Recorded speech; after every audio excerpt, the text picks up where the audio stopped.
Λοιπόν, θα σας μιλήσουμε για πολλά πράγματα σήμερα, για βιβλία, για εκδηλώσεις. Πάμε όμως τώρα να θυμηθούμε έναν ευγενικό άνθρωπο, έναν σπουδαίο καλλιτέχνη, τον δάσκαλο του Θεάτρου Σκιών στη χώρα μας. Ευγένιος Παθάρης. Ήταν πριν ένα χρόνο, λίγες μέρες πριν φύγει από τη ζωή, που ήταν εδώ, στο πλατό του Αιγιγούστο και του είχα πάρει μια συνέντευξη. Πάμε να τη δούμε. Τι γίνεται με το σήμερα, τι γίνεται με τη συνέχεια αυτής της τέχνης?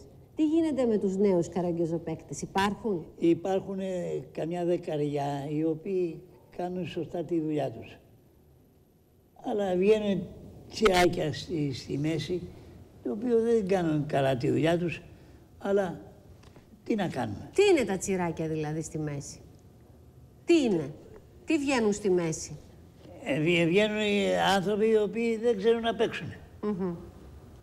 Λοιπόν, εσείς πήρατε στο πλάι σας, δίπλα, στο πλευρό σας? Έχω πάρει έναν πολύ καλόν, ναι, ο οποίος κοιτάζει να μιμηθεί τα πάντα. Αλλά μιμείται τα πάντα πριν τον Καραγκιόζη. Γιατί δεν μπορεί? Δεν μπορεί. Διότι δεν έχει αφήσει τη φωνή του ελεύθερη. Να τον αγαπήσει ο κόσμος. Αυτός είναι ο Καραγκιόζης. Έτσι το θέλει, έτσι τον δείχνει, ρε παιδί μου.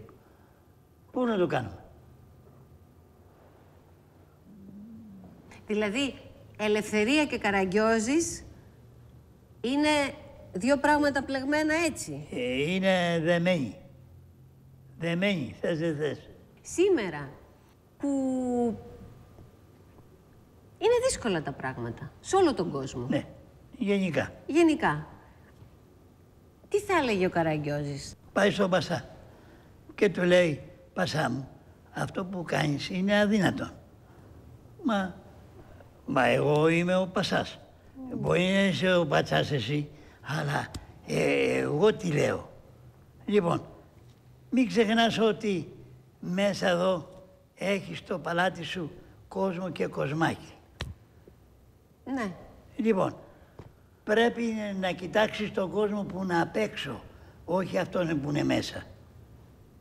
Δηλαδή, του δίνει τη σφαλιάρα, ότι κοίταξε και λιγάκι τον έξω κόσμο, άσε το μέσα. Αυτό θα έλεγε ο Καραγκιόζης λοιπόν σήμερα, στον κάθε Πασά, ας πούμε. Στον κάθε Πασά. Καραγκιόζης και Ευγένιος Παθάρης στην ψυχή του ελληνικού λαού είναι ενωμένα. Αυτό σας κάνει να νιώθετε περήφανος? Πάρα πολύ.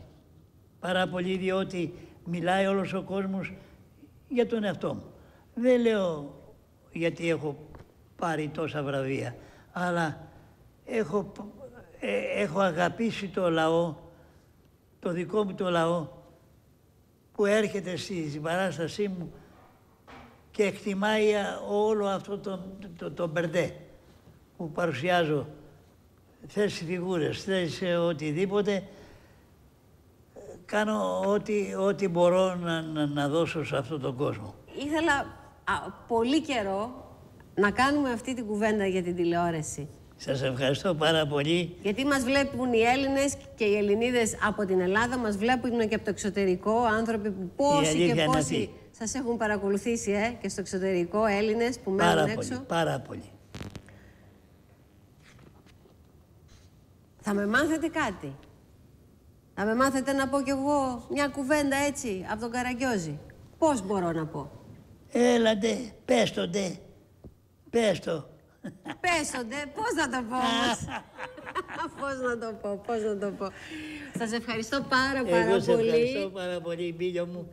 Να είσαι καλά και να παρουσιάζεις τέτοια πράγματα τακτικά. Ευχαριστώ. Σας ευχαριστώ πάρα πολύ. Ευχαριστώ, να είστε καλά. Να με αποχαιρετήσετε με τη φωνή του Καραγκιόζη θέλω. Λέντια! Μοναδικός. Έφυγε πριν από ένα χρόνο. Και μένουν πίσω η φωνή του, η προσφορά του στον ελληνικό πολιτισμό, τα παιδιά του και τα εγγόνια του που τα υπεραγαπούσε. Και βεβαίως όλα αυτά που μας έχουν μείνει στην καρδιά μας από τον Ευγένιο Παθάρη.